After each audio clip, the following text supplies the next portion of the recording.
Jimi Wanjigi has officially been endorsed as the Safina party presidential candidate in the August polls. The party, led by Lawyer Paul Muite, held its National Delegates Congress at the Bomas of Kenya on Monday, where Deputy President William Ruto, accompanied by a section of lawmakers from his Hustler Nation, used the opportunity to criticize the Azimio la Umoja faction. Wanjigi and Ruto agreed that it is time for Kenyans to join hands and vote out leaders whose families have been in government since independence. Dickens Luvanda attended the NDC and filed for us the following report. Okay, I'll now call upon...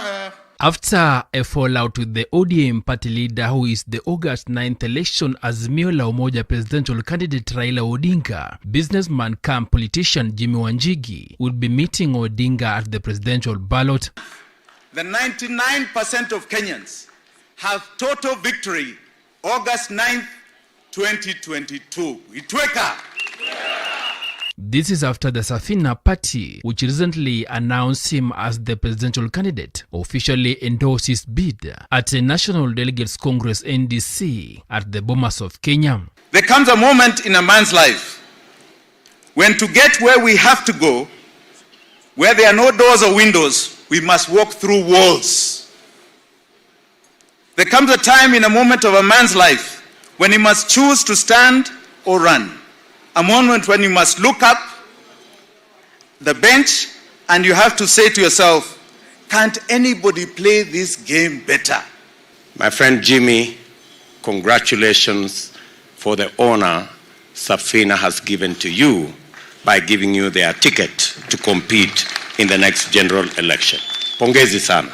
Wanjigi, who once walked out of the ANC party leader Musalia Mudavadi's NDC for inviting UDA party leader Deputy President William Ruto, this time round welcomed Ruto to the Safina NDC.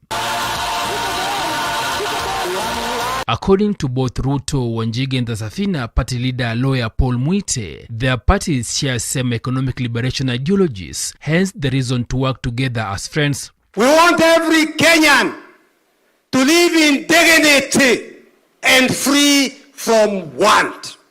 Every Kenyan needs a decent house to live in with their families.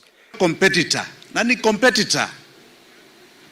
William Samoei Ruto had the courage, had the heart to come and say, I'm going to grace the occasion of his fellow competitor, Jimi Wanjigi. The two call on Kenyans to vote out President Uhuru Kenyatta and his handshake partner Raila Odinga come August election, especially after Kenyatta declared his support for Odinga's presidential bid under the Azimio la Umoja. According to the two, Odinga, Kenyatta and KANU chairman Gideon Moi's families are the sole cause of the problems that Kenyans are currently facing. Despite all these national milestones, repeated government failures have brought the country to its knees. At independence, we inherited a very dangerous virus, kama hii corona. It has been mutating in every election cycle since 1964, taking different names, taking different colors, taking different shapes. The second generation of the original virus is positioning itself to mutate into a third variant. Businesses are shutting down. Nobody is making profit. It's only businesses run by one family that are thriving. And this cannot be. We must free the people of Kenya from state capture. Ruto has since welcomed Safina party to his UDA and the larger Kenya Kwanza alliance, saying they ought to work together so as to win the upcoming election. My father's dedication not only to our family but to his work is one of the qualities in which I admire him the most.